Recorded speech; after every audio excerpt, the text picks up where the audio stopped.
Good morning, everyone. We will do this sum today in front of your screen. The books of XYZ Limited showed the following balances on 31st December 2016. So XYZ Limited needs have kept in front of us some of the balances. क्या है ये 15,000 equity shares of ₹10 each fully paid. 15,000 equity share है 10 rupees का. It is 1,50,000. 2,500 10% redeemable preference shares of ₹100 each. It is also 2,50,000. General reserve, there is 1,75,000. Profit and loss account, there is 1,60,000. Securities premium, there is 15,000. Investment, there is 1,20,000. Cash at bank, 39,600. On 1st January 2017, the board of directors decided to redeem the preference shares at a premium of 8%. So on 1st Jan, what did the directors of this company XYZ Limited decide? That they will redeem the preference shares. Preference shares को repay करेंगे. Preference share holders को उनका capital amount वापस करेंगे, repay करेंगे. And there are 2,500 preference shares. The capital is coming to 2,50,000 and the premium is 8%. So 100 rupees का share है, 8% premium देंगे, मतलब 8 रुपीज का प्रीमियम देंगे. 100 का 8% is 8 rupees. So the premium will come to 8 rupees per share. तो redemption में 2,500 preference shares को 108 rupees वापस मिलेगा. The preference shareholders will get 108 rupees back. In order to pay off the preference shareholders, the company also decided to sell the investment. Company ने क्या decide किया, ये जो 1,20,000 का इन्वेस्टमेंट है इसे हम सेल करेंगे, कंपनी का फंड यूज करेंगे, and to raise the balance by the issue of sufficient number of equity shares of ₹10 each at a premium of ₹1 per share, subject to leaving a minimum bank balance of ₹9,600 after such redemption. So company उतना ही shares issue करेगी 11 rupees में. 10 rupees का share का पैसा, 1 rupees का premium, मतलब company उतना पैसा उतना नंबर ऑफ शेयर इशू करेगी कि जिससे कि वो लोग मिनिमम बैंक बैलेंस 9,600 का बचे, लेफ्ट हो कंपनी के पास after redemption. And investment were sold at 1,08,000. Show journal entries and record the transaction. यहाँ पे वी आर नॉट अवेयर कि नंबर ऑफ इक्विटी शेयर्स कितना है, that we have to find out. So yesterday sum we have find out about the capital redemption reserve. हमने find out किया था कि कितना कैपिटल रिडेम्पशन रहेगा और इक्विटी शेयर्स भी कितना है वो दिया नहीं था. यहाँ पे हम फाइंड आउट करेंगे कि कितना. we will find out that what will be the number of equity shares so that we can maintain a minimum after the equity share. मतलब हमें कितना मिनिमम बैलेंस होना चाहिए, हमारे बैंक बैलेंस कितना मिनिमम हमारे पास होना चाहिए, 9,600 आफ्टर रिडेम्पशन. मतलब रिडेम्पशन के बाद हमारे पास मिनिमम 9,600 का बैंक बैलेंस बचना चाहिए. हमें उतना इक्विटी शेयर मार्केट में इशू करना है. So that we have to keep in mind. So let us start the sum now. Let us start the sum. Date चाहिए, पर्टिकुलर चाहिए, एलएफ चाहिए, डेबिट अमाउंट चाहिए, क्रेडिट अमाउंट चाहिए. Debit amount चाहिए and credit amount चाहिए. So year, date के बारे में यहाँ पे कुछ दिया है नहीं दिया है, एक ही डेट लिखना पड़ेगा 1 जनवरी अगर डेट लिखेंगे तो। एंड ईयर कॉलम चाहिए debit credit and this is ledger folio. So year serial number ही लिख लेते हैं,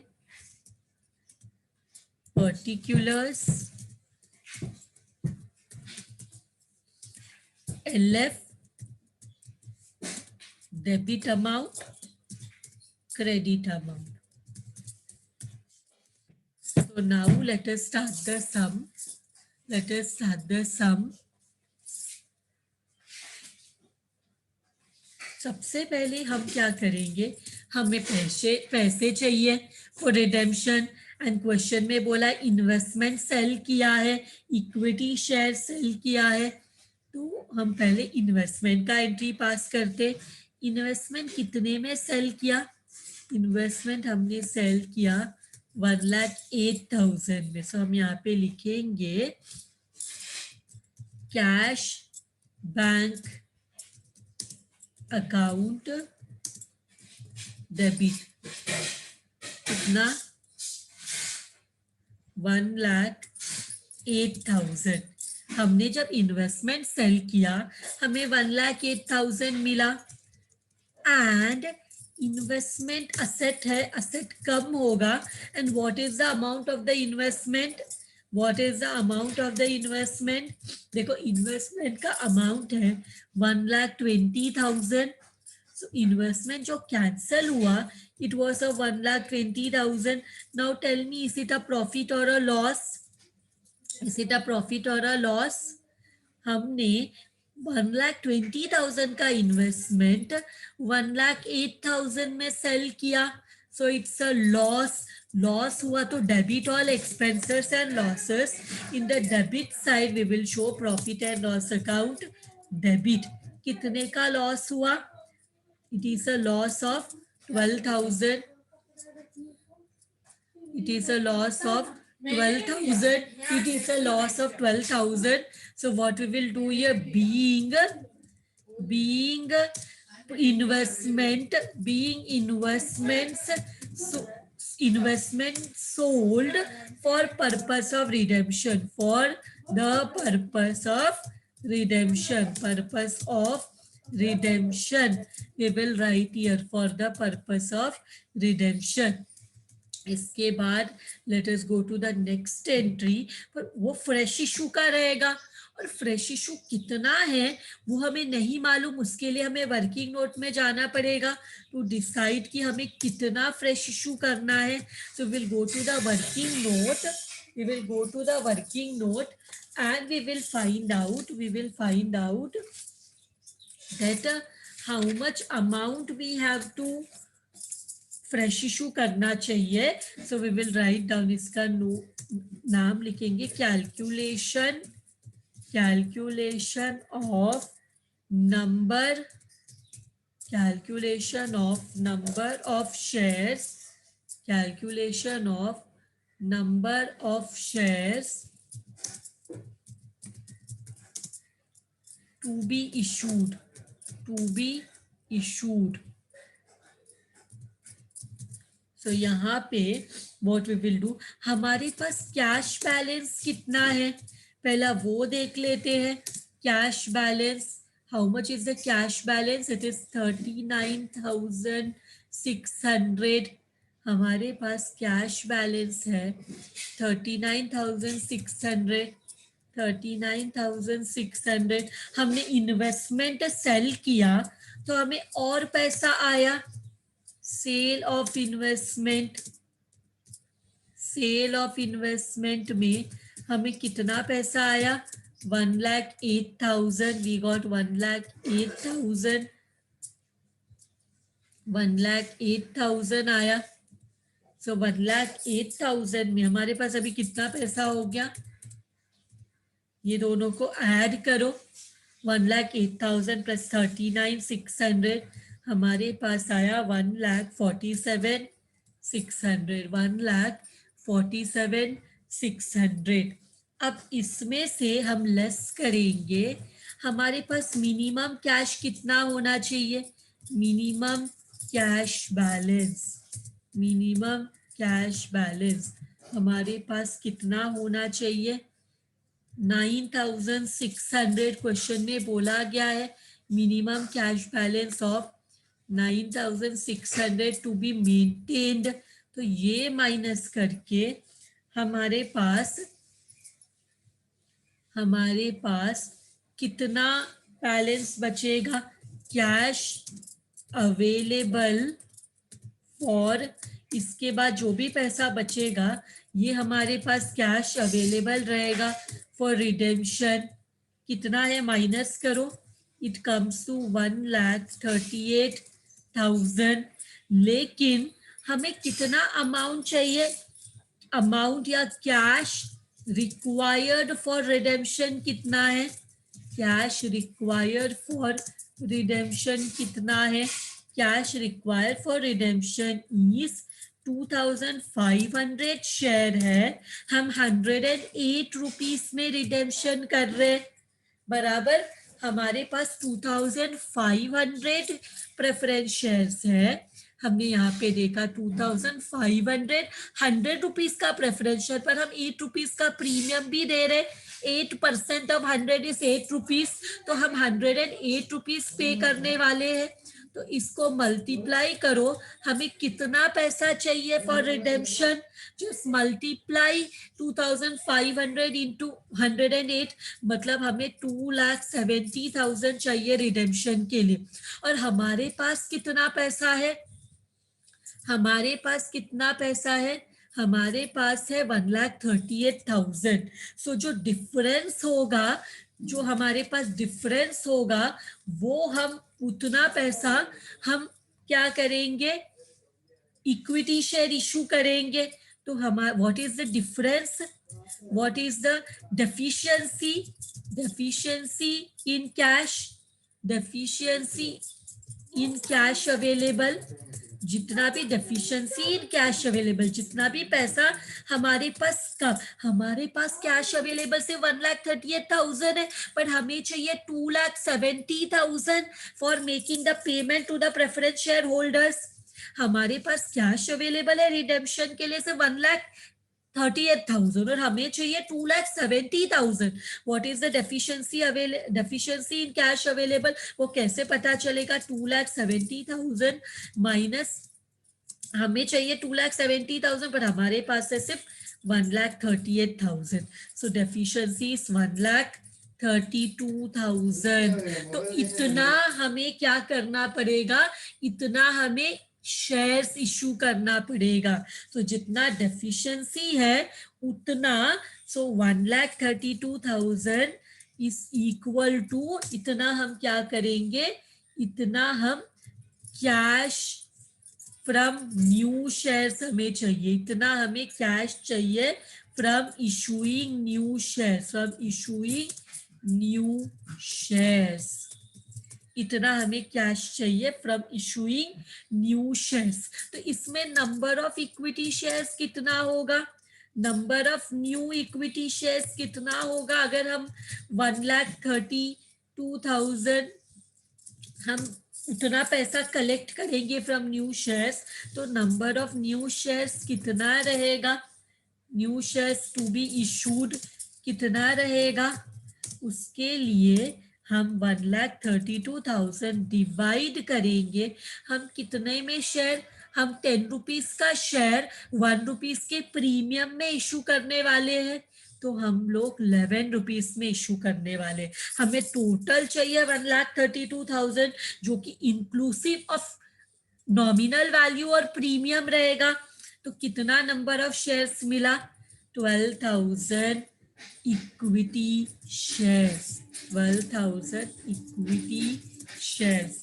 तो ये बहुत इंपॉर्टेंट पार्ट है ये क्वेश्चन का, कि हमने यहाँ पे क्या फाइंड आउट किया, हमने फाइंड आउट किया 9,600 साइड में रख के हमारे पास 1,38,000 है, बट हमें रिडेम्पशन में पे करने के लिए 2,70,000 चाहिए। तो कितना कम पड़ रहा है, उतना हम नया शेयर इशू करेंगे उतना पैसे के लिए, तो उसमें हमें एक शेयर 11 रुपए में सेल करें inclusive of 1 rupees premium, 10 rupees of the face value of the share, तो हमें कितना शेयर्स इशू करना पड़ेगा? 12,000, because minimum number of share to be issued question में नहीं दिया है, इशू अ सफिशिएंट नंबर, जितना चाहिए उतना शेयर इशू करो, ऐसे बोला था। तो चलो, हमने कैश जब शेयर मार्केट में इशू करेंगे तो हमें कैश आएगा। जब हम मार्केट में शेयर इशू करेंगे तो हमें कैश आएगा। हम 12,000 शेयर इशू करने वाले हैं फॉर 11 रुपीज, तो ये हो जाता है 1,32,000। जैसे हमने प्लान किया वैसे हमें 1,32,000 मिला। तो ये दो चीजों से मिल रहा है, एक तो liability equity share capital, but equity share capital is of 10 rupees. Equity share capital 12,000 into 10 rupees का है, तो ये हो जाएगा 1,20,000। ये हो जाएगा 1,20,000, और रिमेनिंग जो 1 रुपीज है वो तो प्रीमियम है, that will come in securities premium, securities premium account, premium account. कितने का प्रीमियम है? 12,000 इंटू 1 रुपीज का प्रीमियम है, विच विल कम टू 12,000। तो इसको बोलेंगे being equity shares issued for redemption, equity shares issued for purpose of redemption. सिर्फ issued लिखोगे तो भी चलेगा, for purpose of redemption, for purpose of redemption. ये हो गया, पैसे भी आ गया। तो अभी हम क्या करेंगे? अभी हम क्या करेंगे? नाउ वी विल सी, पैसे आगे, इन्वेस्टमेंट भी सेल किया हमने, इक्विटी शेयर भी मार्केट में सेल किया, अब हमारे पास पैसे आ गए। Now we will see how much amount is due on redemption. So amount due on redemption क्या है? हमें 10% प्रेफरेंस शेयर का पैसा वापस करना है 8% प्रीमियम के साथ। सो यहाँ पे लिखेंगे प्रेफरेंस शेयर पे करेंगे तो कम हो जाएगा, 10% redeemable preference share, redeemable preference share capital, preference share capital account debit. कितना नंबर ऑफ शेयर है? 2,500। एक शेयर 100 का है तो कैपिटल हो जाएगा 2,50,000। और हम एक और चीज साथ में दे रहे हैं, that is what? That is premium on redemption, premium on redemption, premium on redemption of preference share. तो premium on redemption account debit 2,500 को 8 रुपीज का प्रीमियम दे रहे, 8 रुपीज का प्रीमियम। तो 108 रुपीज में रिडेम्पशन है ना, 8% प्रीमियम, 100 रुपीज का 8% इस 8 rupees, you can calculate and see. तो इतना हम प्रीमियम में है, तो टोटल इतना पैसा हमें किसको पे करना है? To the preference share holders, to the preference share holders. तो it will be equal to 2,70,000। इसको बोलेंगे being amount due on redemption, being amount due on redemption, being amount due on redemption। इसके बाद next one हमें CRR create करना पड़ेगा, because हमारे पास 2,50,000 है हमें चाहिए रिडेम्पशन के लिए, और 1,20,000 हमें इक्विटी शेयर से मिला। तो रिमेनिंग अमाउंट के लिए हमें CRR क्रिएट करना पड़ेगा। रिमेनिंग अमाउंट के लिए हमें क्या करना पड़ेगा? CRR क्रिएट करना पड़ेगा। तो उसके लिए nominal value of preference shares to be redeemed, preference shares to be redeemed, to be redeemed. इसके लिए 2500, nominal value is 100, so it comes to 2,50,000. It comes to 2,50,000. इसमें लेस करेंगे nominal value of new shares, nominal value of new shares issued, new shares issued. तो इसका कितना है, हम 12,000 shares issue किया हमने at 10 rupees is the nominal value, तो हमें मिला 1,20,000, हमें मिला 1,20,000. तो जो बैलेंस जो कम पड़ रहा है, देखो हम लोग है ना रिडेम्पशन के लिए या तो फुल्ली इक्विटी शेयर से प्रोविजन कर सकते हैं, या तो हम सीआरआर से पूरा कर सकते हैं, या तो हम दोनों का बैलेंस कर सकते हैं, दोनों कॉम्बिनेशन में. तो यहाँ पे कॉम्बिनेशन में हुआ है कैपिटल रिडेम्पशन रिजर्व. वो ये क्या है, ये है बैलेंस. तो हम क्या करेंगे, कितना बैलेंस आ रहा है, डिफरेंस देखो 2,50,000 minus 1,20,000, it is 1,30,000 is the balance. So now what we will do, हमें मिल गया CRR का अमाउंट. तो अब देखेंगे sources for CRR, sources for CRR, sources for CRR is, हम लोग जाके क्वेश्चन में देखते हैं कौन सा फ्री रिजर्व है. हमें 1,30,000 चाहिए, तो जनरल रिजर्व में 1,75,000 है, प्रॉफिट एंड लॉस अकाउंट में 1,60,000 है. कोई भी यूज कर सकते, अपनी मर्जी है. तो let us use general reserve, but you can use P&L account also because दोनों में पैसे हैं. तो I am using general reserve, I am using general reserve for 1,30,000, for 1,30,000 general reserve use करेंगे तो जनरल रिजर्व कम होगा.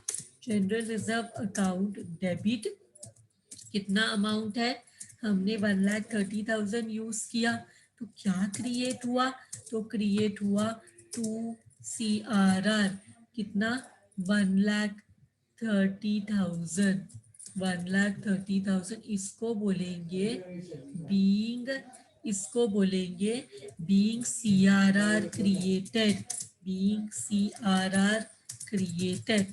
अभी हमें और पैसा चाहिए, और किसके लिए अमाउंट चाहिए हमें, और हमें अमाउंट चाहिए ये प्रीमियम को भी तो राइट ऑफ करना है, 20,000 और चाहिए. तो हमने 1,30,000 यूज किया, हम और पैसा जनरल रिजर्व में ही और 20,000 भी, बिकॉज देखो 1,75,000 माइनस 1,30,000, अभी भी 45,000 बाकी है. तो हम फिर से जनरल रिजर्व को यूज कर सकते हैं, या तो अगर हमें जनरल रिजर्व नहीं यूज करना तो हम प्रॉफिट एंड लॉस अकाउंट भी यूज कर सकते हैं, बिकॉज उसमें भी सफिशिएंट अमाउंट है. तो एक काम करते, एक ही रिजर्व में ज्यादा स्ट्रेस नहीं करते. लेकिन अगर आप अभी प्रीमियम राइट ऑफ के लिए भी अगर आप जनरल रिजर्व ही यूज करते हो, बिकॉज क्वेश्चन में ऐसा कुछ भी नहीं बोला है दैट रिजर्व में ज्यादा स्ट्रेस मत करो, एक ही रिजर्व में ऐसा कुछ भी नहीं बोला है, तो आप जनरल रिजर्व भी यूज करोगे बिकॉज उसमें बैलेंस है, तो भी करेक्ट है. आप कोई दूसरा फ्री रिजर्व दैट इज आप जनरल रिजर्व यूज करोगे तो भी कोई प्रॉब्लम नहीं, आप profit and loss account use करोगे तो भी कोई प्रॉब्लम नहीं. सपोज वन स्टूडेंट ने जनरल रिजर्व यूज किया, उसको करेक्ट मिलेगा, दूसरे स्टूडेंट ने profit and loss account use किया, उसको भी करेक्ट मिलेगा, बिकॉज आप दोनों में से कोई भी रिजर्व यूज कर सकते हो, दोनों करेक्ट है. तो मैंने यहाँ पे क्या किया, प्रीमियम के लिए मैंने profit and loss account use किया. आप जनरल रिजर्व भी यूज करोगे तो भी करेक्ट है, बिकॉज उसमें भी पैसा है. हमें 20,000 चाहिए, तो मैं 20,000 यूज कर रही हूँ, और इससे क्या हो जाएगा, ये जो प्रीमियम डेबिट में है उसके लिए पैसा आ गया, तो premium on redemption will become credit. इसके लिए पैसा हमने रिजर्व कर लिया, तो this will come in the credit 20,000. इसको बोलेंगे, नरेशन क्या लिखेंगे, being premium on redemption, being premium on redemption adjusted, being premium on redemption adjusted. So ये भी पैसा आ गया. अब इसके बाद हम क्या करेंगे, इसके बाद हमारे पास पूरा पैसा मिल गया, हमें 2,70,000 चाहिए था, तो 2,70,000 में 2,50,000 हमें इक्विटी शेयर इशू और सीआरआर से मिल गया, 20,000 हमें प्रॉफिट एंड लॉस अकाउंट से मिल गया।